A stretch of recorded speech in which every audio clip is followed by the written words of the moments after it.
Hi folks, and welcome back to the Grumpy Gamer channel. That's it, you guessed it. This is that channel where you get to hear this old git talk about modern games. So, for today's in-car comments, wow, I wanted to talk about The Last of Us Part 2 Remastered. Now, I was all up for this. Apparently, it's only a £10 upgrade fee if you've already got The Last of Us Part 2, which I have. So I thought, yeah, I'm definitely going to go for that for £10. Yeah, it's remastered, so it's going to look a lot better until I see the comparisons. Now, honestly, I don't even know where to start with this. I mean, yes, the images that I've seen are going to be compressed and because they're on the internet, etc., etc., etc. But come on, if you have a look at it, literally, if you want to save yourself, well, hang on, let me just show you some of the pictures so you can see exactly what I'm talking about. I'll put up the original first and then the remaster. So you have a look at these, see what you think. Here we go. Here's the original picture and gonna change to, oh my God, look how good these look. Look at that. That's the original. And then with all that hard work, oh my God. And again, look at the clarity. I'm honestly, please take my £10. I can't give it to them fast enough. It's just looking incredible, isn't it? Just, here we go. Here we go.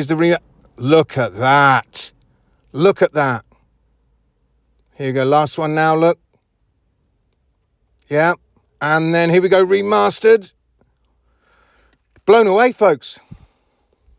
So there you go, folks.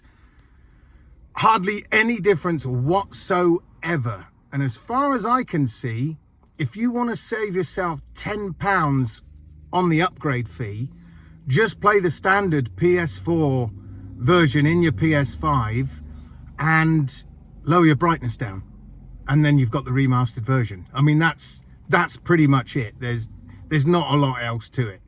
I mean, I'm sure when I've got it up on a big screen, I'll be able to notice a tiny bit of difference. But I'm also pretty sure if you sat somebody down in front of it who'd played it before on the PS4, say the PS4 Pro or the PS5, and then they played the remastered, and you told them it wasn't the remastered, it was just the normal one again, they'd believe you. They wouldn't even know.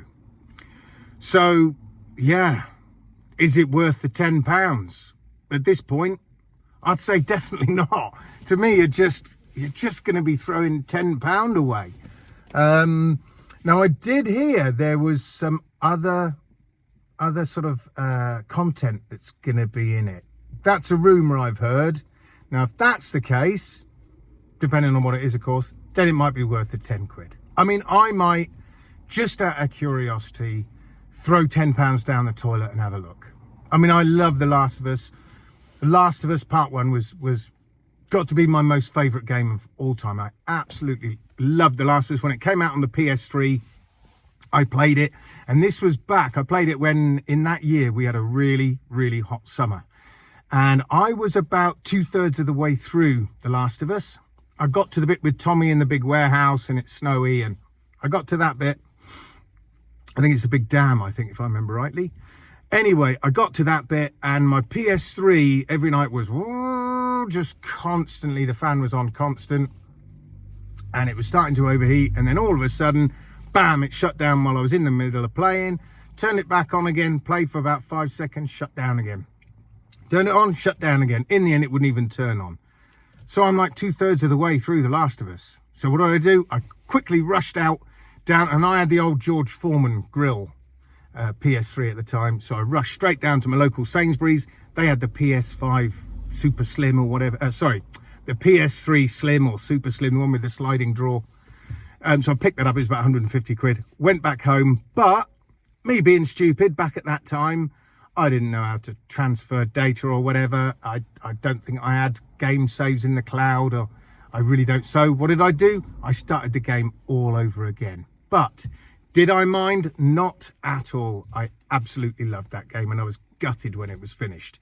So, of course, part 2 came out. Now we know We know the history behind part 2. There was so much hate for this game just because the little saddos, it didn't go the way they wanted it. Oh no, Joel's dead.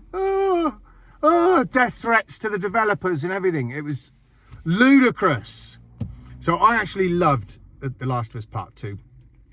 And, you know, I was having a discussion with some friends of mine, and we were talking about the goodies and the baddies in The Last of Us. And I said, well, really, like the end of The Last of Us Part 1 sort of showed that Joel and his lot were the goodies and the others were the baddies. Whilst I found with Part 2, it showed that by the end of it, there are no goodies and baddies in an apocalyptic world. There are only people trying to survive. And people trying to survive often do bad things. So I loved it. I loved Part 2. And then when the Part 1, the remake of The Last of Us Part 1 came out, bought that straight away. And I played that through, and then straight away then played through The Last of Us Part 2 again. So it was just like one long story, and it was fantastic. But yeah, as for this remaster, I mean, you can't even really call it a remaster. Look at the remaster they did on The Last of Us from the PS3 version to the PS4 version. There was a massive difference there. You could see that difference easily.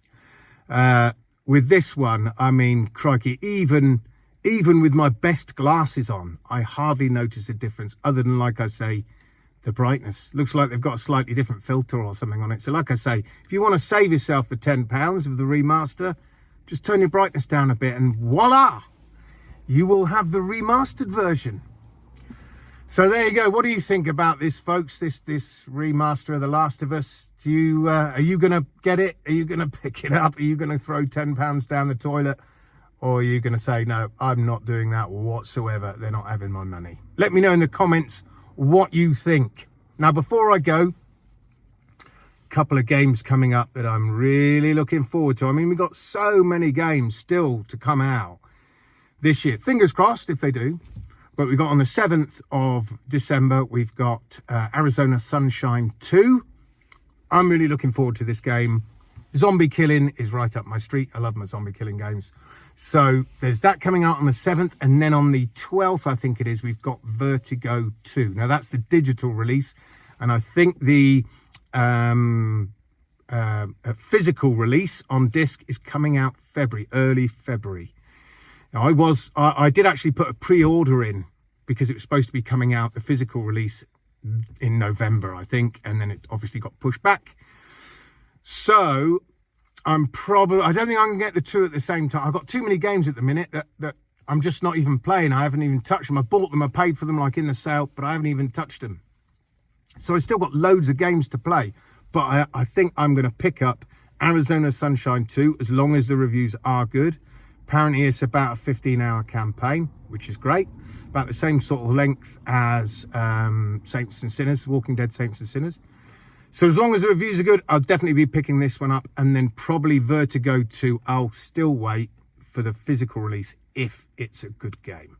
I still like having physical released games. I just like them for my collection. I've said it before. You know, I'm used to buying digital only with VR games. But then again, you tend to be paying a lot less. Whilst I know with Arizona Sunshine 2 digital release, I think it's $44.99. Well, if I'm paying that for a VR game, I would rather have it on a physical disc, to be honest. I know there's not really much of the game on there. Mind you, with a VR game, there probably is. There probably is. You might have to download a patch or two, but I would say pretty much the whole game's going to be on there. But I might be wrong.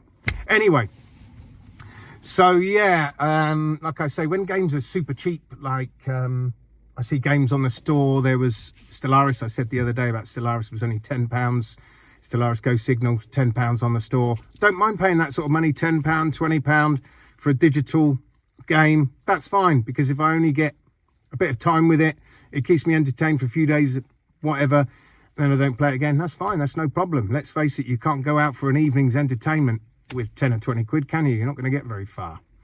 So are you going to be picking these ones up? Are you going to pick up both when they come out? Or are you deciding which one you'd like to go for? Me, like I say, I'm leaning first towards Arizona Sunshine 2.